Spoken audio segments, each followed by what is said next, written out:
Welcome to the Three Down Nation podcast. I'm John Hodge, joined by JC Abbott. Today, we are going to spend the entire show breaking down Tuesday's CFL draft. 72 picks in the book, JC. You've already analyzed all of them on our YouTube live stream.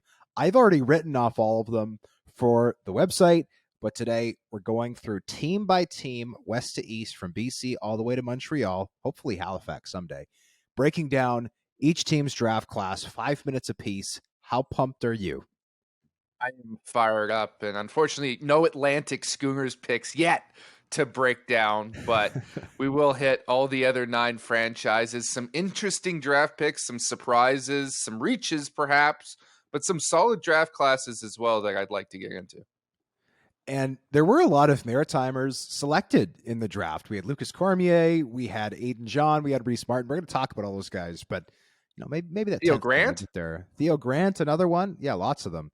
I think the number of people from New Brunswick in the CFL like tripled in one day because I think there were only 2 heading into the draft, and now there's substantially more. That's exciting. So let's start off with the BC Lions. The BC Lions selected Francis Bemi, defensive lineman out of Southern Utah, with their first pick.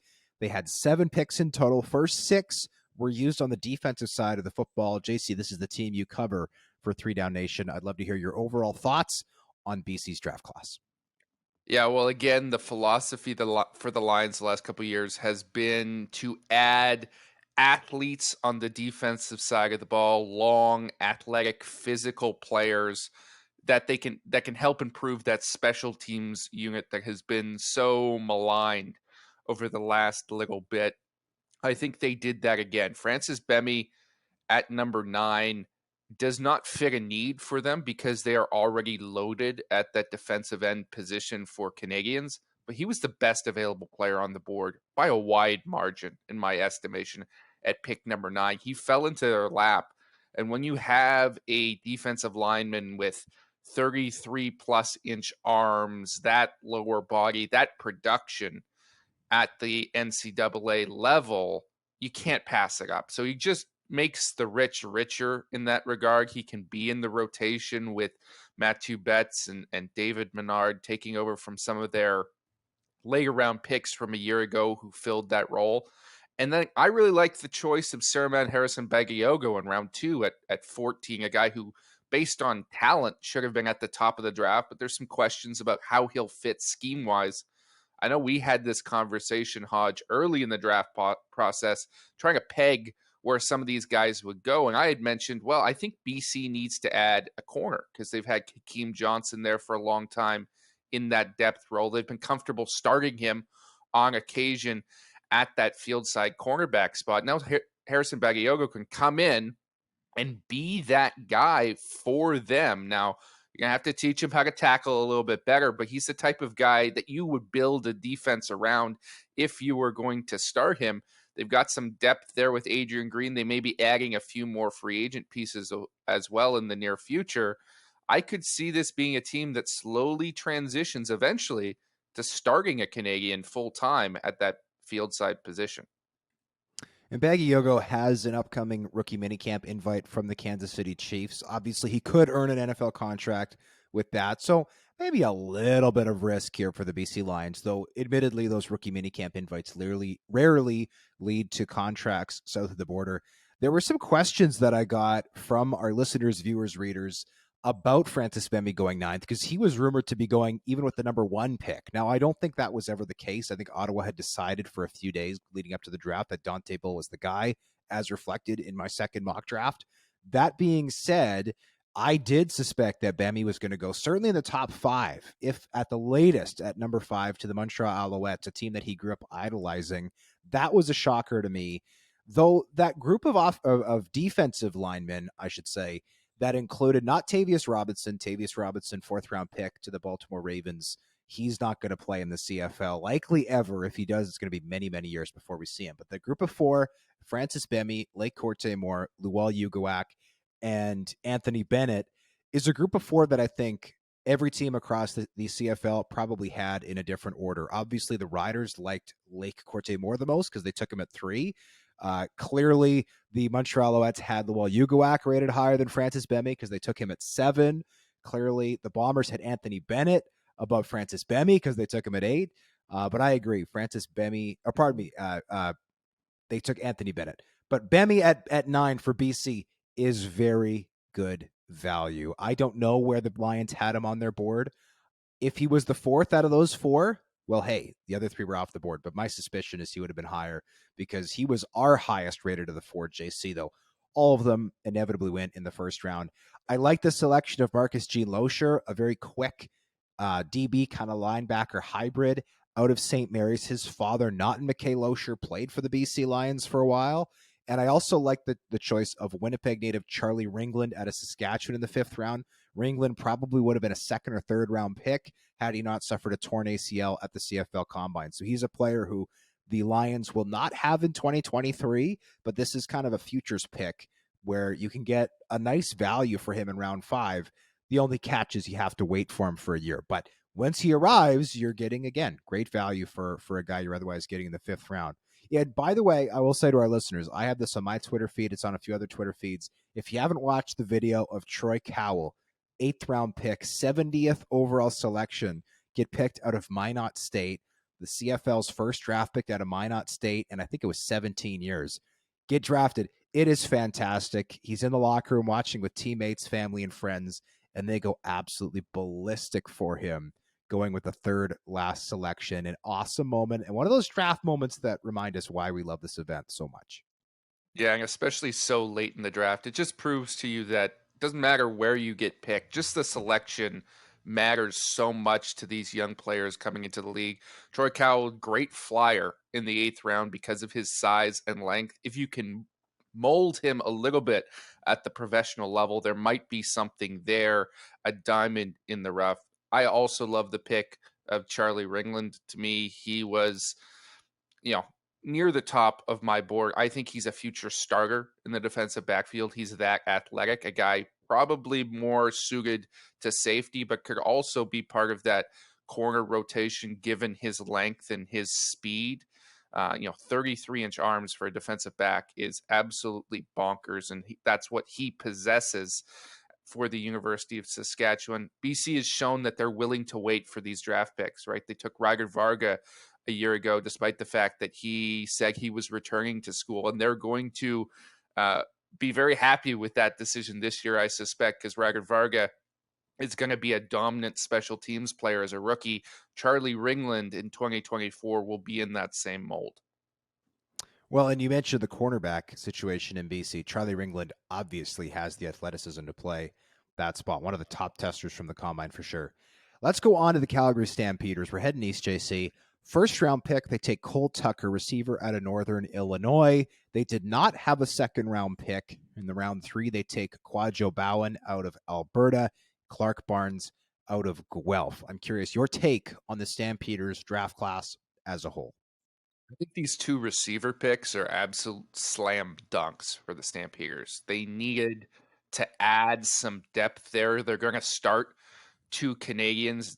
Jalen Philpott obviously has one of those spots on lock. He looked like a tremendous player as a rookie, a future star in this league. But the other spot, we've often maybe critiqued the Stampeders for taking some big-bodied late-round Canadian and sticking him out there, even though he doesn't maybe bring the most value to the roster. I think Luther Akunavanhu might be that guy this year while they bring along Rice and John, get him to shed some weight from his time as a tight end in the NFL.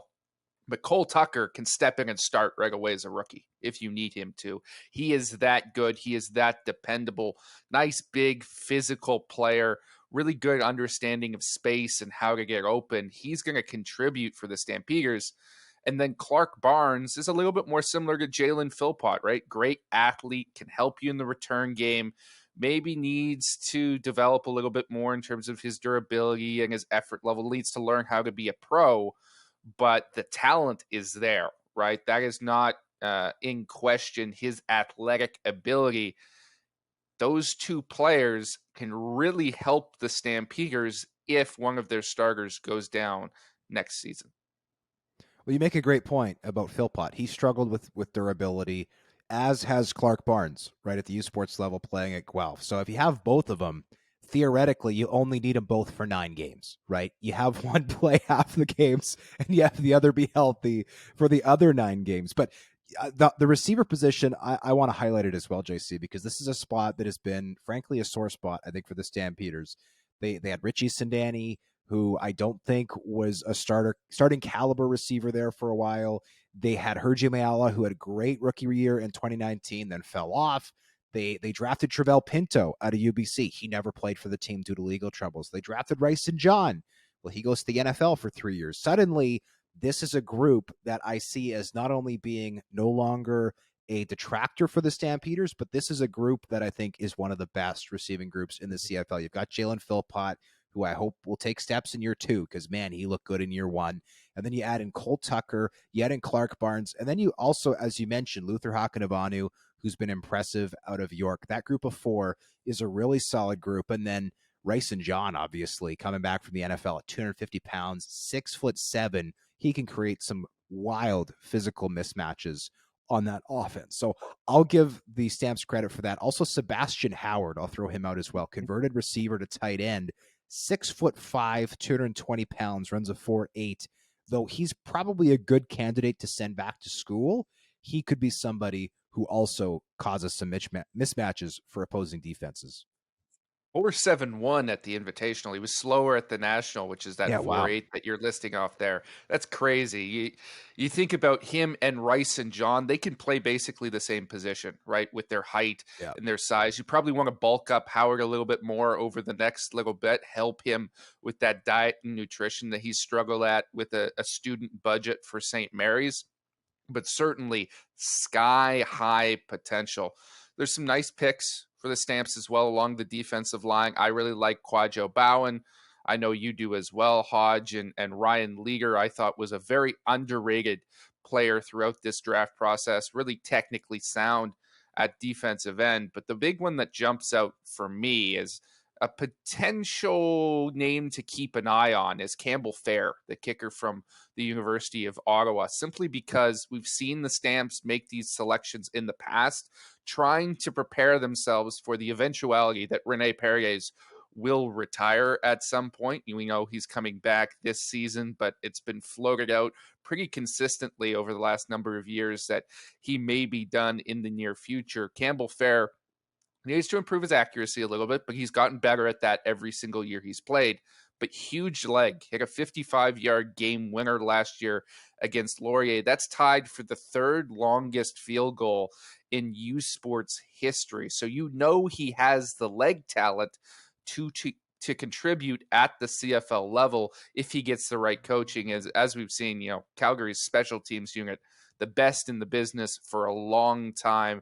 He's going to get a chance to really improve by spending time with them in training camp and potentially throughout the season. The only knock that I'll give the Stampeders draft class is the lack of what I would call a top-tier offensive lineman. And we know that this year's offensive line class was not very good. 2024 is supposed to be fantastic, which means that the Stampeders should have the opportunity to add a blue-chip blocker next year. But they took Alexandre Marcoux out of McGill, a 4-year starter, who primarily played tackle with the Redbirds, will likely slide inside to guard or to guard or center at the CFL level. He's a developmental guy, but he's already 25, which is a bit of a weird combination. Usually when you're taking a developmental guy, right, he's 21, 22, you send him back to school and you bring him along slowly. At 25, there's a little bit of pressure, I think, to maybe develop him a little bit quicker than might be possible. The Stamps have fantastic starters along that offensive line, JC, but they only have 5 Canadian offensive linemen under contract. They've had a few picks from the last couple of years not return to them, choose to retire instead. And so that is something I have questions about. If the Stamps stay healthy along the offensive line this year, they're in great shape. If they have a couple of long-term injuries, that could be a problem and potentially something they could have addressed in this draft. So we'll have to wait and see. The Edmonton Elks will go up next. Number 2 overall, they take Michael Broderick, the Université de Montréal. After that, they get local Jake Taylor out of Alberta, the defensive back with the Territorial. And then with 2 third-round picks, they take Philip Grahovac, offensive lineman out of Western, long snapper Luke Burton-Cron out of UBC, ya boy, JC, Luke Burton-Cron. What are your overall impressions of Edmonton's draft class? Well, they certainly got better on special teams, right? That's without question. They got some big, fast, physical bodies. Michael Broderick is a guy who can eventually develop into a starter, similar to Adam Konar in a lot of ways. Um, but right now, it is going to chase down kicks for you at a very high level. You love his speed and his range, his lateral quickness. He ran a 4.59 40-yard dash at 222 pounds. That is, at least at the CFL level, elite, right? He blew up the CFL combine. So you clearly see why Edmonton coveted as highly as they did. And then Jake Taylor is an even better athlete at 216 pounds. He just happens to play defensive back. He's a little bit of an awkward fit, but if you can take him and maybe mold him into more of a linebacker, improve his in the box physicality, he could be a real steal there at 18. And a guy whose athletic potential is through the ceiling is going to be a mismatch for whoever ends up blocking him in kick coverage, just because he is so fast and so big. There are not very many guys in the league who are built with his physical mold. And then Luke Burton-Cron is the same sort of deal, right? Now he's listed as a long snapper. I'm going to be very interested in training camp to see what happens there, because obviously the Elks drafted Peter Adjei from Queen's University last year extremely highly for a long snapper. He played all their games, did a really good job for them last season. Now Luke Burton-Cron can come in and compete for that long snapping job, which will be interesting to see.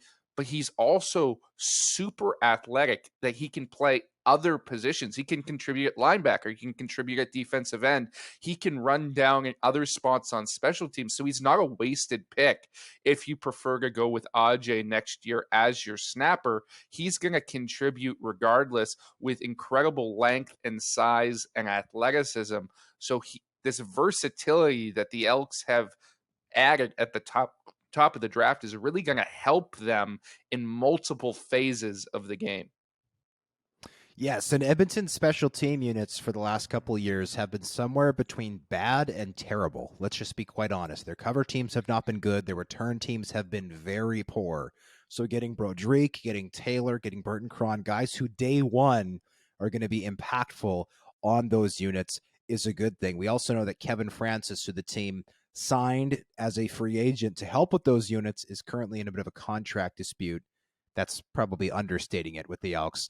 But I like the picks for that reason, and I like what Broderick brings. Like, I think he's a great fit behind Adam Konar. Adam Konar, 7-year vet, started almost every game for the Elks last year, primarily at weak side linebacker, also played in the middle a little bit. To me, Broderick, probably by year 2, is ready to start at one of those two linebacker spots. He's quick enough, he's long enough that he can compete in either spot. In my view, maybe a little more suited to playing middle, but he can certainly play weak side as well. And I think that this is also maybe time, JC, to dispel what we've always said about Chris Jones, at least from what I've talked to people who talk about how Chris Jones, doesn't respect U Sports, or he only wants to draft NCAA guys. Well, last year he completely breaks the mold by taking Trey Ford out of Waterloo in the first round. This year, second overall pick, tons of, Power 5, highly productive NCAA players on the board. He goes to the University of Montreal, reaches across the country, which is also something I love because, and I think this is maybe a COVID thing from a lack of travel, but the last few years we have seen more than potentially ever teams just drafting based on region, right? I grab the linebacker from my city, you grab the linebacker from your province, and every team keeps things pretty regional. I love that the Elks reached all the way across the country to get Michael Broderick. They don't care that he's a francophone. They just think he's the best player available, and they take him. To me, that's what I want to see in the CFL draft. I want it to be a talent draft. I don't want it to simply be a territorial exemption draft. As much as it's nice to have guys play in their hometown, it's also nice when we're drafting on the talent. And that's clearly what Edmonton did here, because they're not drafting Michael Broderick to sell tickets to local Quebecers. They're clearly drafting because they think he's the best player available. So I like this. The other guy I'll highlight is Phil Grahovac. Phil Grahovac did not have a good combine, but he was the consensus number 3 offensive lineman number 4 offensive lineman in this draft, and number 2 among CFL guys. Matthew Bergeron and Sidney Sauer, both drafted by the NFL. Dante Bull goes number 1 overall, and there was speculation that he could go as high as even 3 to the Saskatchewan Roughriders, despite being more of a round 3 talent. Well, every team resisted the temptation to overdraft Phil Grahovac, and the beneficiaries of that were the Edmonton Elks, who, for a perfectly acceptable spot, get arguably again the second best offensive lineman who's immediately available in this year's draft. They did go NCAA with their next pick in the 4th round, and that's Noah Curtis, a guy who I discovered was added to the draft class within the last week and almost blindsided me entirely. Luckily, I found that out the day before the draft, was able to report that on 3 Down Nation. Really big, long defensive lineman, 6'6", 279 pounds, played at Florida International University in the NCAA Division I before, being out of football for a year after going undrafted in the NFL and going back to school in the NAIA with Kaiser University. Had to shed some weight over the last year and get back in shape. But he was added to this draft class because he attended a tryout with the Edmonton Elks. They liked him enough that they had a few conversations, and they discovered that his mother was born in Canada, and they politely showed him to the Canadian consulate to put in his passport application, and now they benefit here in the 4th round. He's a guy who you can potentially, at that size he is right now, slip inside. He can also play outside, give you more in the rotation with Jamin Pelly there, the monster in the middle next season for Edmonton. I think that's good value. They didn't overdraft him, which was my concern with a guy with NCAA pedigree and those measurables. They took him right about where he should have been taken. The Saskatchewan Roughriders went D-line with their first-round pick, taking from the University of British Columbia defensive lineman Lake Corte-Moore. I know you're going to have a lot to say about Corte-Moore. I'm going to jump you, JC, here first by talking about Jackson Ford, their second-round pick. This is a full circle story here for the Riders. They take a Regina kid who not only played for the Regina Rams, grew up a Riders fan, but is the grandson of Al Ford, who was a legendary player and then GM of the Riders. One of the last moves Al Ford made during his tenure as the Riders GM was signing an offensive lineman away from the Toronto Argonauts named Jeremy O'Day. Jeremy O'Day, now the GM of the Riders, made the pick for Jackson Ford. He had a laugh with the local media. Brendan McGuire, our guy, was there representing 3 Down Nation, and laughed and said, no, that wasn't the reason we picked Ford. We didn't pick him because he's local. We picked him because he's a fantastic player. I've seen Ford play live at the University of Manitoba when the Rams came to town. He is a sensational player and a great fit for them, given that Mike Edom was not retained following the 2022 season. To me, this is a guy you can pencil in as the Riders' starting safety of the future. He's fast. He's got great instincts. He times the ball well. And he is somebody who's very physical for a player his size. I was watching a game this past year at IG Field. He smacked Braden Stubbs, the Bison's running back, in the hole. His arm popped out of its socket. He went to the bench, got it popped back in, and he was in the next series. Like nothing even happened. If that doesn't scream pro football player, I don't know what does. And then they get Matt Dean in the 3rd round out of York. By the way, this is another example of a not territorial pick. I expected them to take Josh White here out of the University of Saskatchewan. Instead, they go ahead and they grab Matt Dean, an Ontario kid who played at York. So I like that a lot because, first of all, it's bucking the trend of, pardon me, Josh White played at Regina as well, not the University of Saskatchewan. But it bucks the trend of the regionalization, and then also it's a great positional fit for a team that needed some depth behind presumed starter Micah Tights. Yeah, I've been given some flack for my criticism of the Riders and maybe some pot shots I've taken at the city of Regina. Here, I'm going to make amends. This is my favorite draft of any of the 9 teams in the CFL. I loved what the Saskatchewan Roughriders did. Lake Corte-Moore, I think we all know how much I like him as a player. I was afraid he was going to fall a little bit in this draft, but He goes right at number 3, and that's where he deserves to be taken that highly because of the power, because of the versatility he brings. And there's some knocks on his film at stages, right? He was a little bit of a late bloomer for the UBC Thunderbirds. Had to grow into his body, is still developing, has not reached his potential yet, but he can help you outside. He can help you inside. He's going to be bull strong. He's got some quickness. He's adding pass rush moves. We saw through this draft process. I got a chance to watch him live at UBC. I got the chance to watch him live at the Shrum Bowl against SFU. I got a chance to watch him at CGS in Texas, and then I saw him again at the CFL Combine. And each time I watched him, Hodge, he got better. And he flashed a new pass rush move that I hadn't seen in my last viewing. So he's improving and he's dedicated to that. I think the best is yet to come from Blake Corte Moore. And he's a guy, maybe he isn't a starter for you. Maybe he's not going to be that type of guy, but I liken him to David Menard. Play inside, play outside, going to have a long, successful career, produce some sacks, always going to be that number 2 guy that you can lean on and give you ratio flexibility. I really love him. And then Jackson Ford, the intelligence, you talked about it, fantastic player. Matt Dean, going to be dominant special teams player early in his career. Thomas Bertrand Houdon, at fullback / running back. He gives you that versatility, can be sort of an improvement on what they've got right now in Kean LaFrance as he gets a little bit up there in age. I really like the traits that he brings to the table from Delaware State.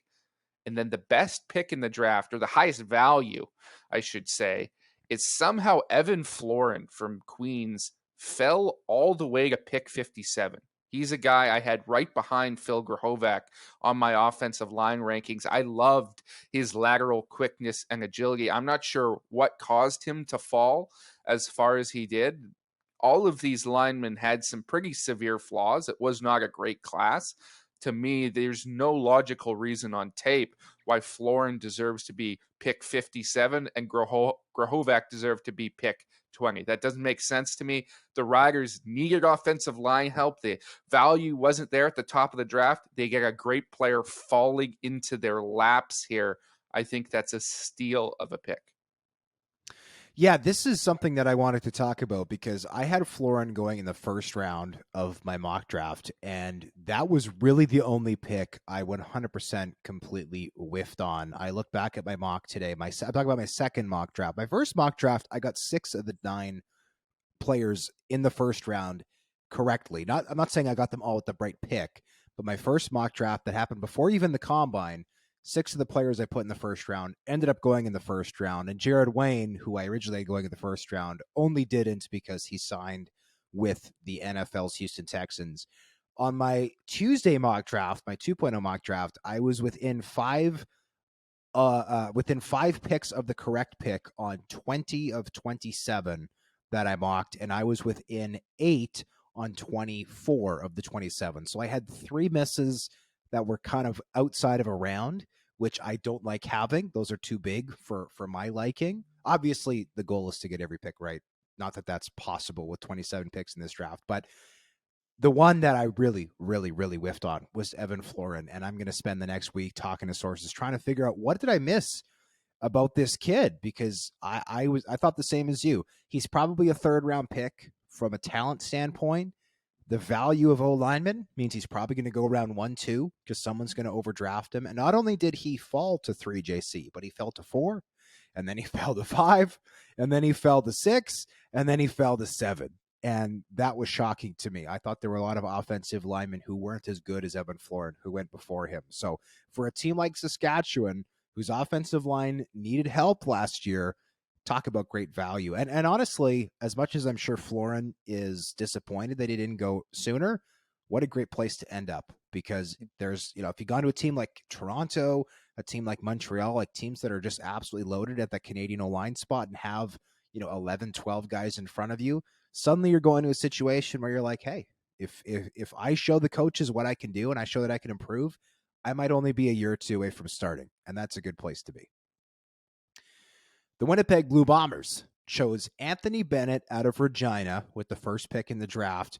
They go to Jake Kelly out of Bishops in round 2, Jeremy Murphy out of Concordia in round 3. I'll start off with this one, JC. Kyle Walter spoke to the media at IG Field on Wednesday morning. I was there. He talked about how Anthony Bennett reminds him of Willie Jefferson. And viewers of our YouTube page, and for clarity, he talked about that as a personality comparison. They do play the same position, though not very much alike. Anthony Bennett is much smaller body, 6'1", 229. He wins with quickness and speed. Willie Jefferson at 6'7", he can win anyway because he is so powerful, so big, so long with that 7-foot wingspan. But Anthony Bennett is a player who he talked about being unbelievably infectious from a personality standpoint. He's engaging, he's bubbly. And Anthony Bennett spoke to the media via conference call at noon today. I was on that call as well. And he talked about, I can't wait to play with Willie Jefferson. They haven't met yet. They haven't connected, but they are going to. And I can say this, they are going to be thick as thieves. I can already tell. They are huge personalities. And if you're someone who reads our Bombers content or reads Bombers content from other publications, get used to seeing and hearing from this kid, because the Bombers, admittedly, as much as the team has been great on the field, aren't known for having the most engaging personalities, or at least the most forthcoming guys with the media. That's why you see guys like Willie Jefferson get requested by the media all the time, because they're fabulous quotes. Anthony Bennett is going to be a fabulous quote, and the reporters in Winnipeg are going to be asking to talk to him all the time. Yeah, I read your article on Anthony Bennett and Kyle Walter's comments about his draft class this morning, Hodge, and to me it raised a bit of a red flag, and that's because Kyle Walters talked about entering this draft concerned about filling needs and filling them in a certain priority order, and to me that's just not a very good way to draft, and it highlights some of the issues I maybe have with the Bombers draft class. Anthony Bennett is a great player for many of the reasons you've touched on, but he was rich for me at number 8. I felt that was a reach. I also felt that Jake Kelly was a major reach at pick number 15 in the second round. Jeremy Murphy and Tanner Schmeckel, those are acceptable positional fits that also were at the right value, but those first 2 picks were big time reaches, in my opinion, and you never want to see that. You never want to put yourself into a position like that as a general manager or as a talent evaluator where you're reaching in order to fill a need. Always draft best player available, and then if there's a few guys that are similar, then you can allow need to break a tie. But you're not drafting just for this next year. You're drafting for the future, and you, quite frankly, won't ever really understand where your needs are down the line. And you can create new needs by drafting good players at positions you didn't really expect. So I'm sort of lukewarm on this draft class as a whole, because while I like the 2 players they took with their first 2 picks, they went way too high for my liking. Got some decent value in Smeckel, Cornelson, and McDougall in the middle rounds. And then Jonathan Rosary, don't see a ton of value in him late. I'm not sure where you play him, whether running back or receiver. And Max Charbonneau, their final pick, is just a special teams guy, which admittedly Winnipeg has done as good a job as anybody in the entire league of taking late round special teams picks. So I expect that he will be a contributor for them in some way, because they do a really good job in that respect. I'm just concerned that they may not have added as much talent as they could have with those first 2 selections. I'll agree with you on Jake Kelly being a bit of a reach in round 2. I think this is a team that probably wanted to find a guy like Jackson Ford out of Regina at that spot, a guy like Lucas Cormier out of Mount Allison with that spot. Those DBs were off the board. Jake Kelly is a freak athlete, arguably the best raw athlete in the entire draft. And by the way, as a draft nerd, I feel the need to note this. He's the first Bishops pick in 5 years. The last one was 2018. Mathieu Breton goes to the Saskatchewan Roughriders, an O-line, D-line kind of hybrid guy, 6'7", huge body.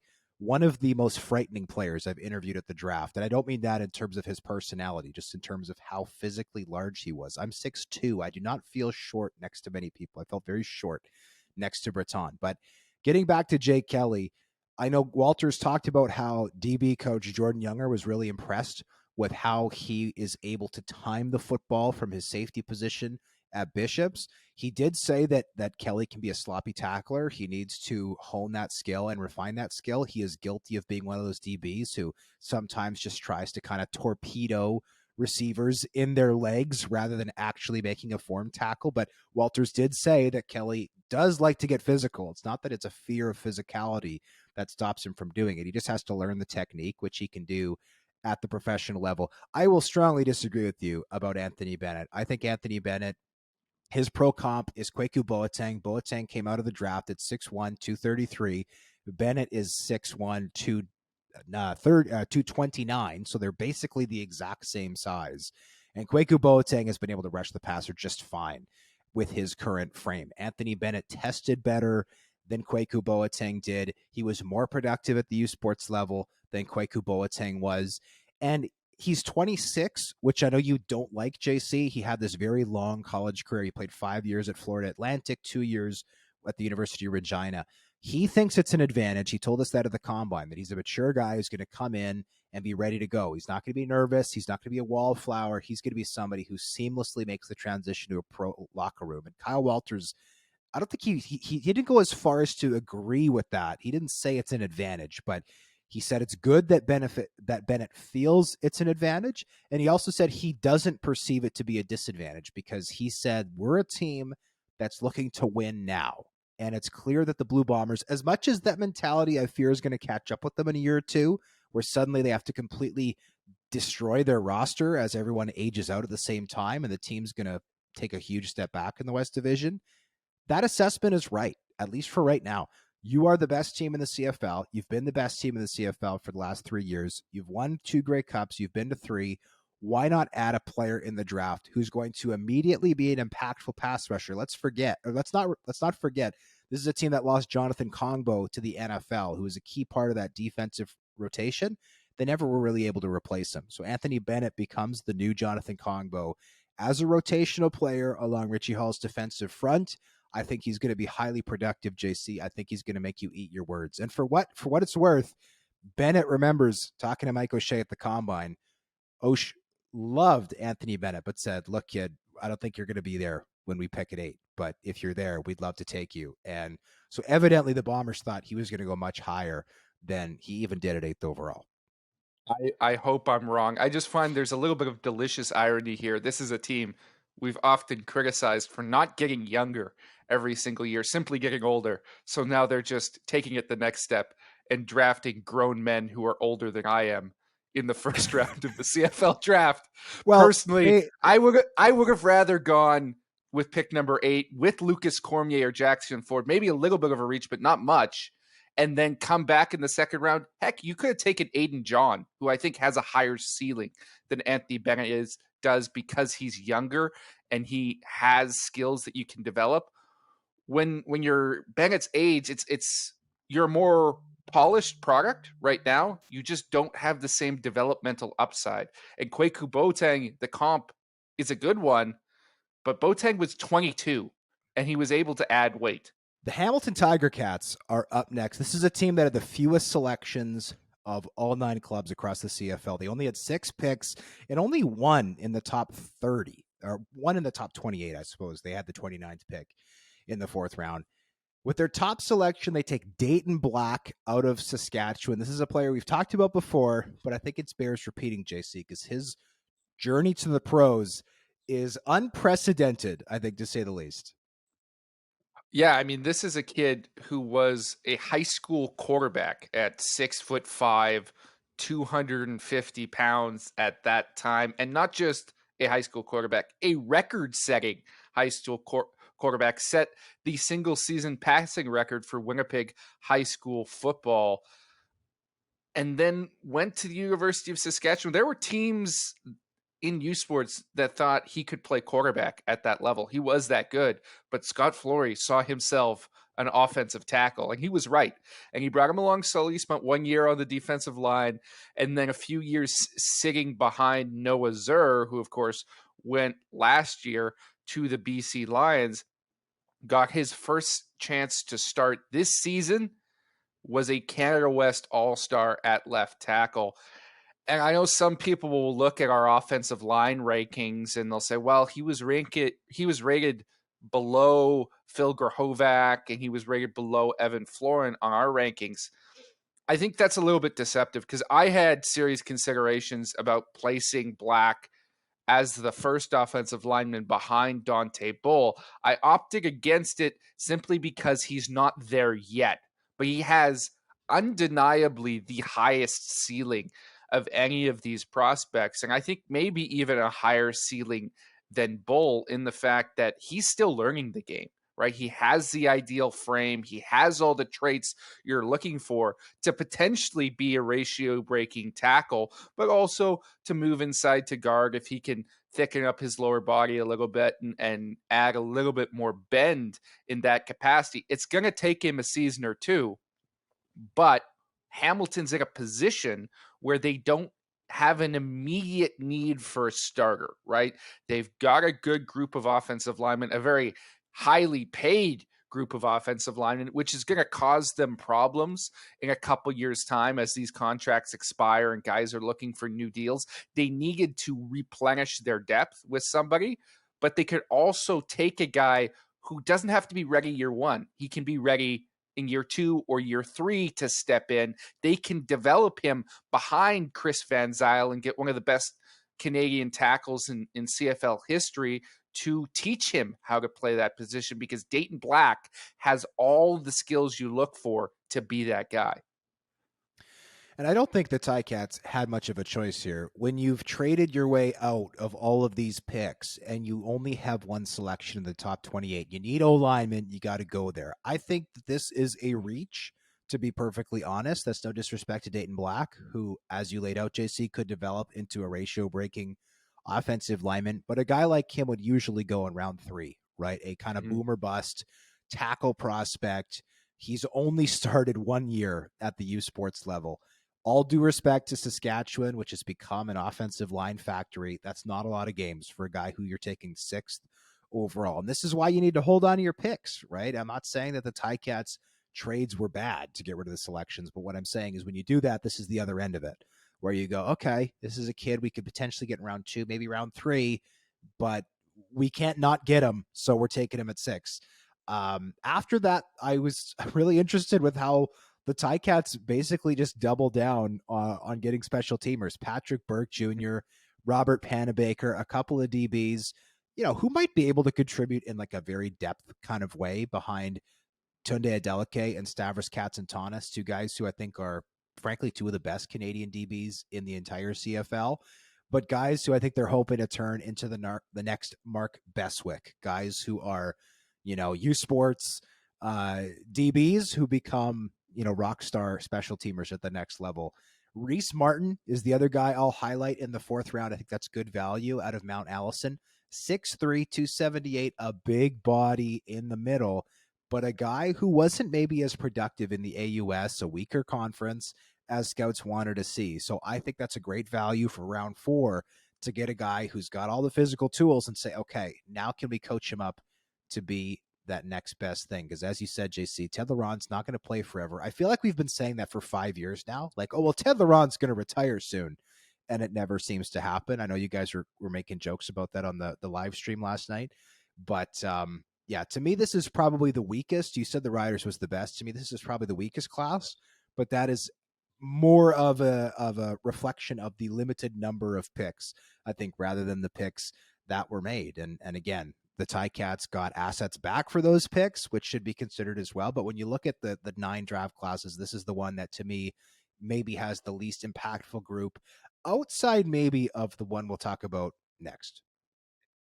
Yeah, are we even sure Ted Laurent is corporeal anymore, or is he more like a ghost sort of phantom out there on the field? I mean, he's still an effective player in stretches, don't get me wrong, but Yeah, boy, oh boy, every single year we're like, this is the year where Ted Laurent retires. He's still there. Another 1-year contract, pay him big bucks. I don't know. Uh, yeah, I have the same thoughts on this draft class. I wasn't super in love with the picks. To me, Burke and Panabaker are special teams only guys.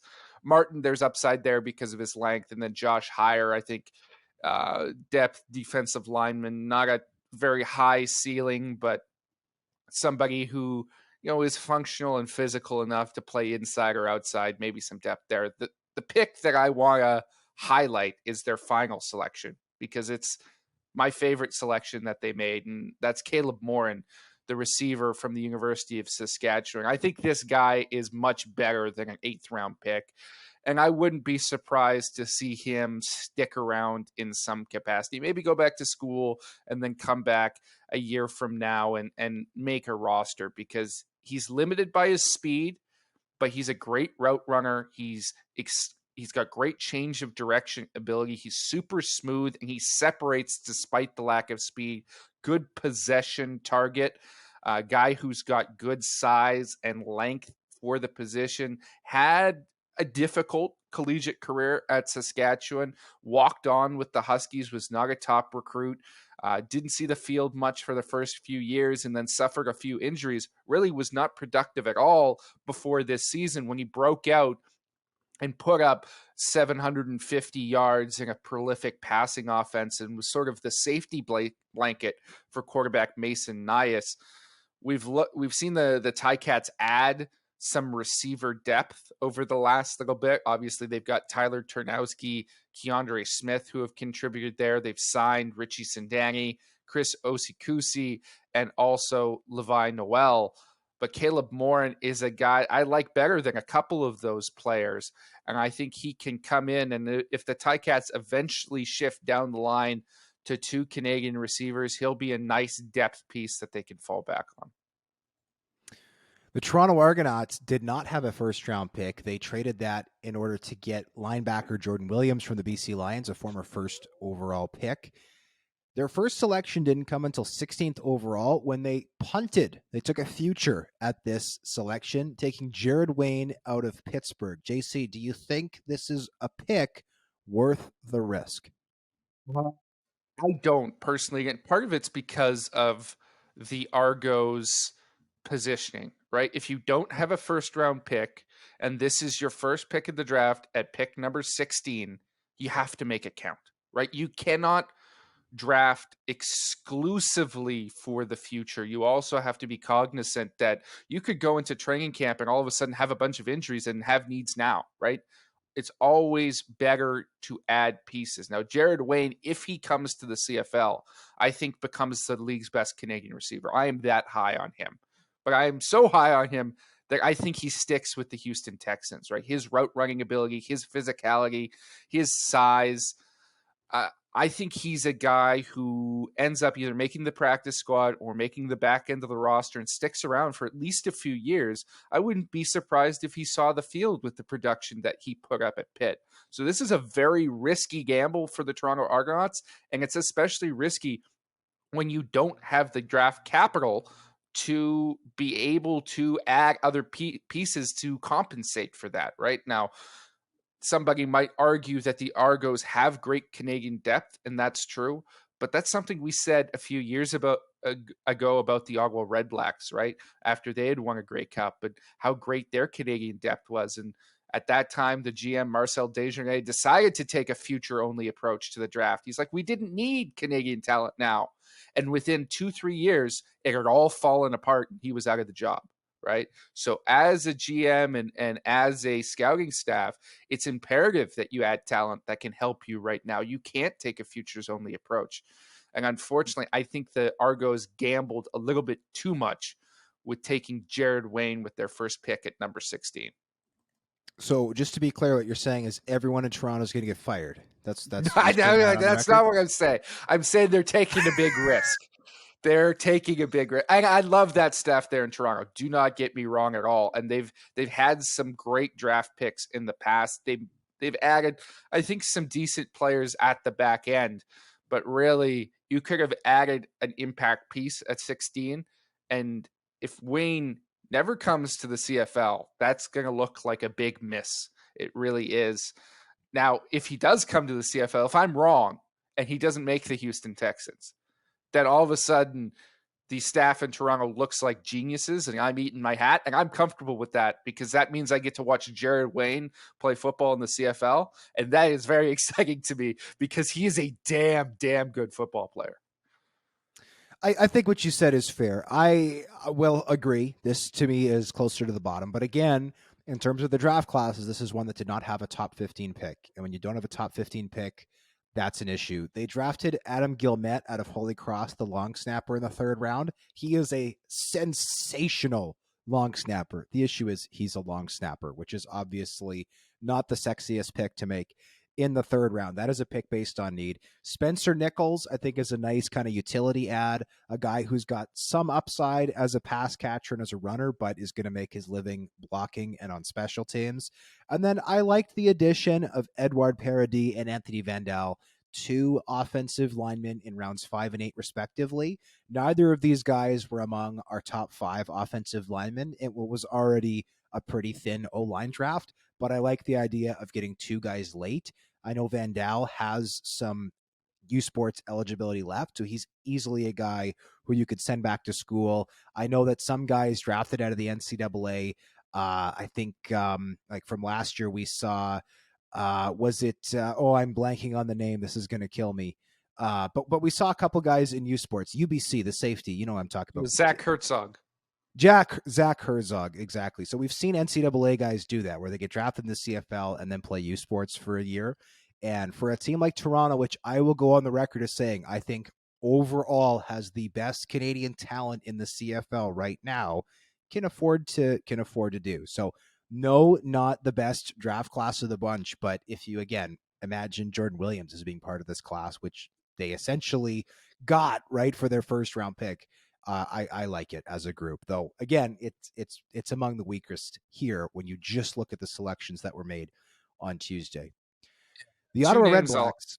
Go ahead. sorry, I just want to highlight a couple names at the back end who I do think deserve some credit for maybe being sneaky picks by the Argos here. Richard Burton at pick number 47, the receiver from Queens. I know a lot of teams really liked him, his intelligence as a route runner. Not the fastest guy, not the quickest guy, really good understanding of space. I think he's an improvement on some of their depth pieces at receiver. And then Brendan Murphy, a defensive backslash linebacker from Western, who also played at Guelph for 2 seasons. Not the most athletic guy, but I think he's going to be a top tier special teamer.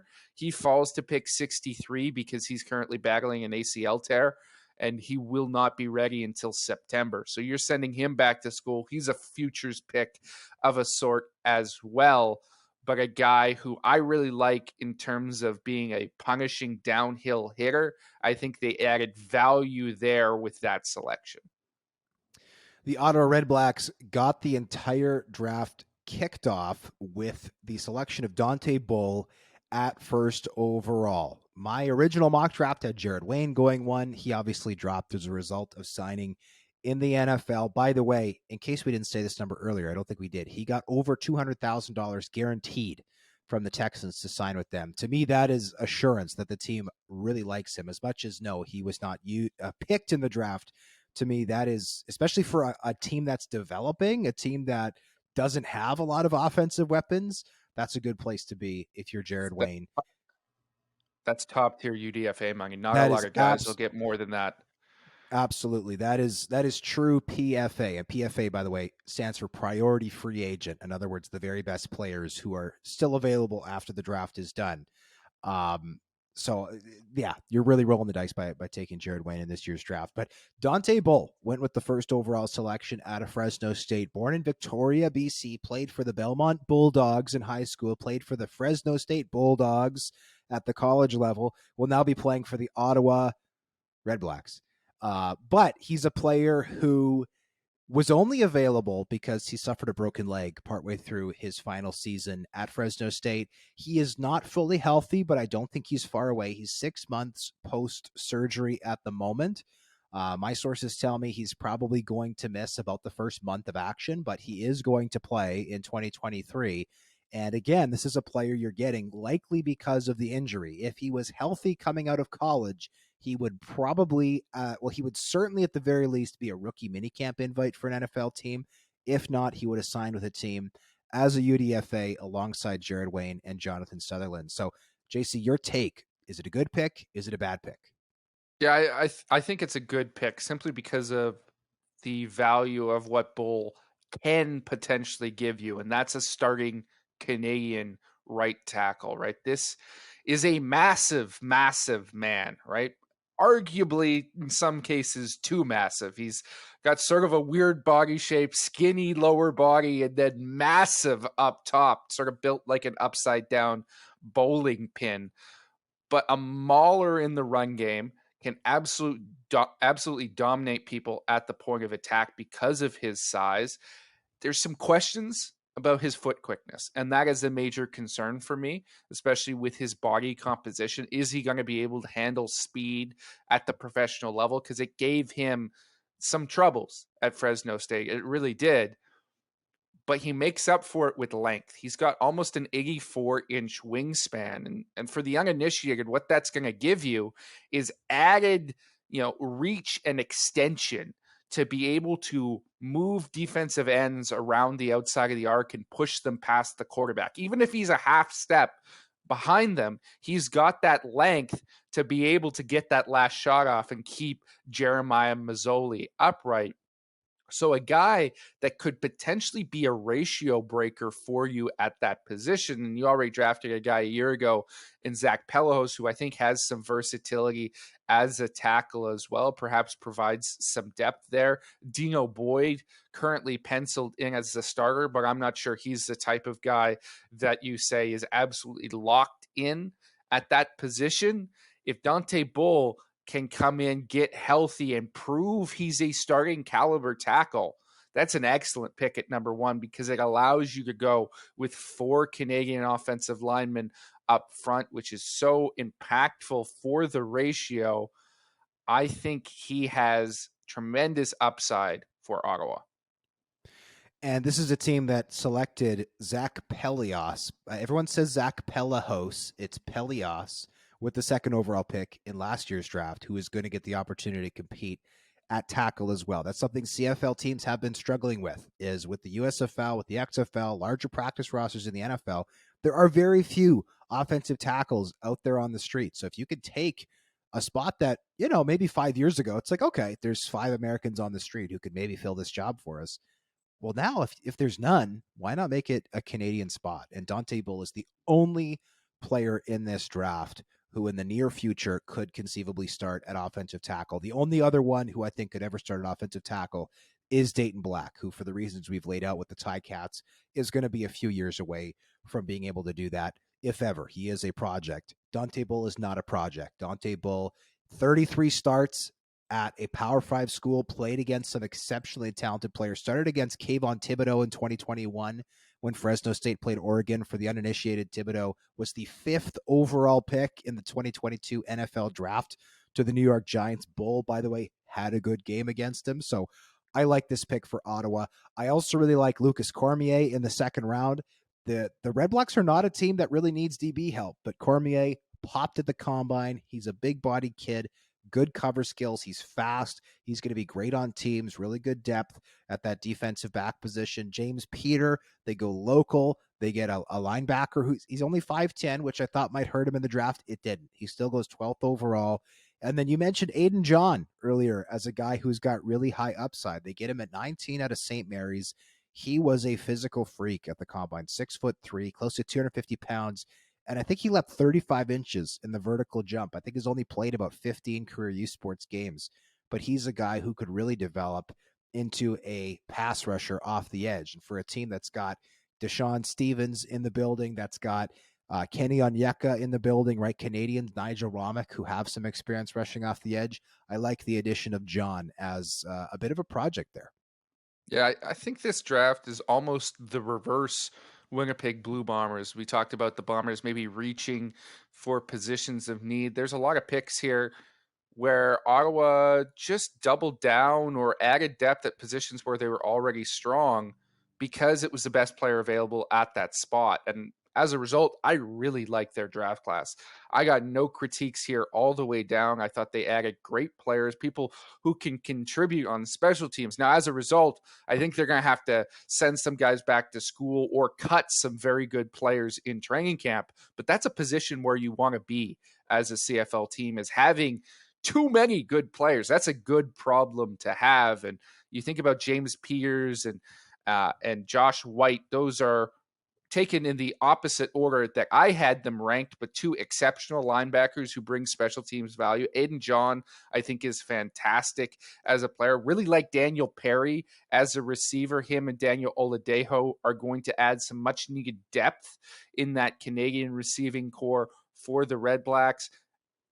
I thought they got great value with Quinton Segan at pick number 46 and Alexander Fedchun at 55, guys who can contribute in the defensive line rotation, but also on special teams. And then maybe my favorite pick, a guy who I've held very close to my heart throughout this draft process. That's Amilcar Polk from the University of Ottawa, a backup running back who's only 5'9" and 198 pounds, but an absolute dog on special teams. 22 career special teams tackles for the GGs.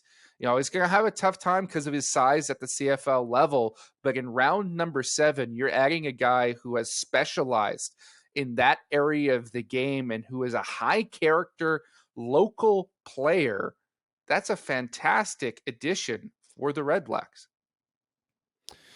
Our last draft class to discuss, JC, we've made it all the way east, is the Montreal Alouettes. They take Jonathan Sutherland at 5, which I think was a little bit of a surprise, not just for you, but I think some teams that were making picks. I'd heard a rumor that the Owls liked him at 7. Let's remember the Alouettes had 2 first-round picks. They had BC's first-rounder at 7 following the trade for Vernon Adams Jr. They used that pick on TCU's Luel Ugawak, defensive lineman.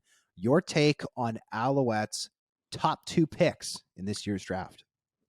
Yeah, I'm not loving their first round, to be honest, and that's not a shot at Jonathan Sutherland, because I do think he is one of the best defensive players in this draft, and if he comes to the CFL, it's going to be a guy who can play some safety, but potentially start at either weak side or strong side linebacker for you. A very, very good player with great instincts, high character, and really greased up hips, as you know I like to say, Hodge. But for me, it's risky to draft with your first pick in the draft a guy who has signed an NFL contract. And I don't think Sutherland has as good a shot to stick around with the Seattle Seahawks as Jared Wayne does with the Houston Texans.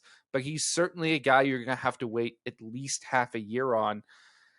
And you need to replenish some of your linebacker depth because you just lost Chris Aki to retirement. So I question why you wouldn't go elsewhere with that first pick instead of Jonathan Sutherland, who has that risk of potentially being able to stick around with Seattle as a great special teams only player because he was so dominant in that phase of the game in college. And then Lual Ugawak, I know we have a difference of opinion similar to we did with Anthony Bennett on him. He's just not a guy I would have taken this highly or taken the risk on. I have some serious concerns about him because of how he struggled to make the jump from UConn to TCU. And let's make no bones about it. TCU may be a great college program, and they played elite college football teams when they were on their run to the national championship. But the CFL is harder than college football. Every dude in the CFL was one of the best players on their college football team. That is the reality. It's, you know, anyone who says, you know, a college football team could beat a CFL team is absolutely bonkers. And so we saw Lual Ugawak struggle after being a relatively productive defensive tackle for the UConn Huskies, just having difficulty even getting on the field last year for the Horned Frogs, only producing 9 total tackles and then shedding a bunch of weight for no reason whatsoever, in my mind, in the pre-draft process. You're going to need to beef him back up to play defensive tackle in the CFL. And I struggle with his balance. I struggle with his play strength. He's got some twitch. He's got the length you look for, but I'm not sure I would have taken him at 7 if I was the Montreal Alouettes and I needed help right now. Yeah, I think general manager Danny Machocha has been criticized at times for taking too many French Canadians, right? Like there have been jokes made about like, oh, well, if you speak French, you'll just get taken by the Alouettes. Well, this, I think, disproves that, or at the very least, throws a wrench in anybody who's making that argument, because Francis Bemby was right there, a kid who grew up loving the Montreal Alouettes, you know, grew up idolizing. We talked to him at the Combine. We got it on video. I've written an article off of it. Anthony Calvillo. He talked about S.J. Green and the amazing catches that he made. He talked about growing up watching John Bowman, who's now the D-line coach in BC, where Francis Bemmy ended up being selected, which is kind of cool. But when it comes to the Alouettes, right, Bemmy was right there on the board. And they still took Ugawak, who's a kid who grew up in Edmonton and played at UConn, which I suppose is not terribly far from Montreal, but then finished his college career in Texas, of all places. So same position, right? Similar draft grades, and yet they take the kid who's from out west, which was kind of interesting. But to me, they go David Dallaire. They needed a fullback. They get a local fullback and the best fullback in the draft at 13. I like Theo Grant a lot as a developmental O lineman. Moves really well. Only 280 pounds, so he needs to put on some weight, but he'd be a great candidate to send back to school, especially because the Owls are pretty loaded at Canadian offensive line right now. They've got a ton of them in the building. He's a perfect pick for them to send back to school and get again in 2024 when hopefully he's in the 295 to 300 range rather than at 280. And I like the pick of Chase Brown in the 7th round.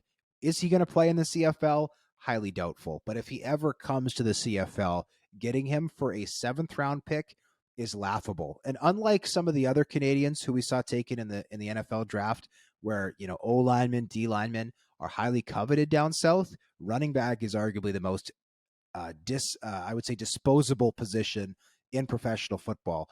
The NFL likes to take in NFL running backs, chew them up, and spit them back out. And so if there's ever one of those 5 guys who got picked in down south, who's going to come to the CFL, I think it's Chase Brown, who is the last of the 5 picked. He was taken in the 5th round. And again, he plays a position that the NFL does not hold in high esteem, certainly relative to others like edge rusher, like offensive tackle, and so forth. Yeah.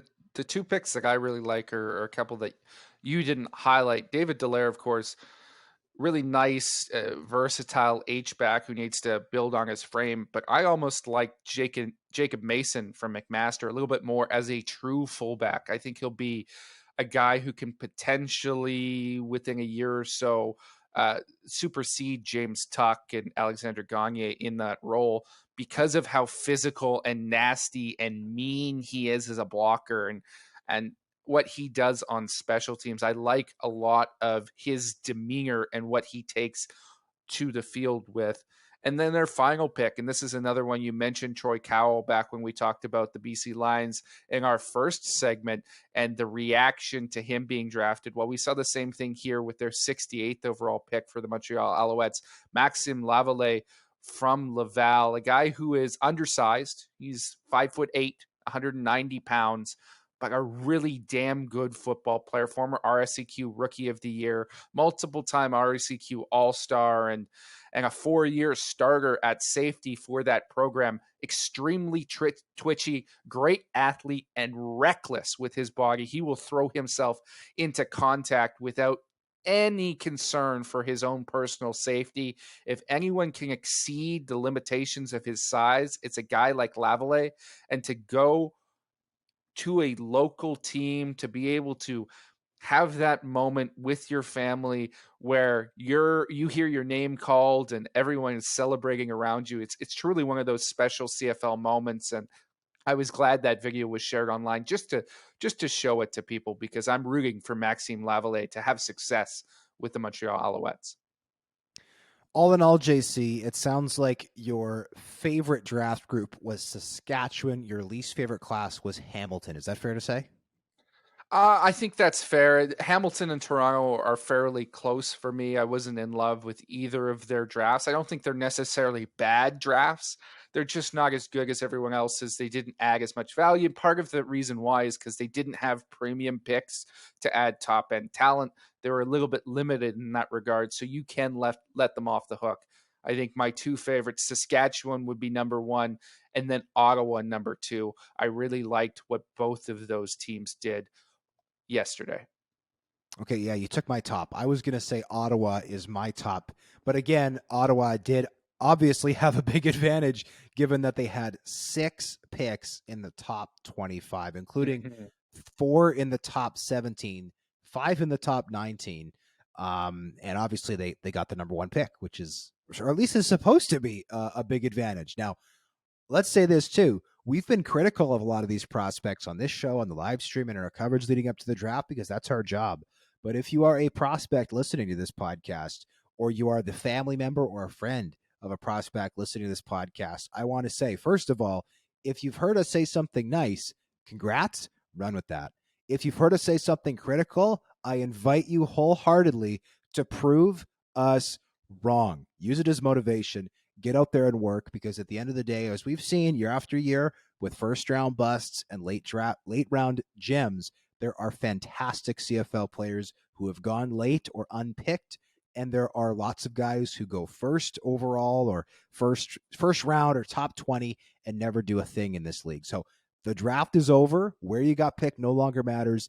Get to work, because no one would be happier to be proven wrong than us if we said something negative about you. If we said something positive, please prove us right, because we want top tier talent in the CFL, just like anybody else listening to this podcast. So make it happen.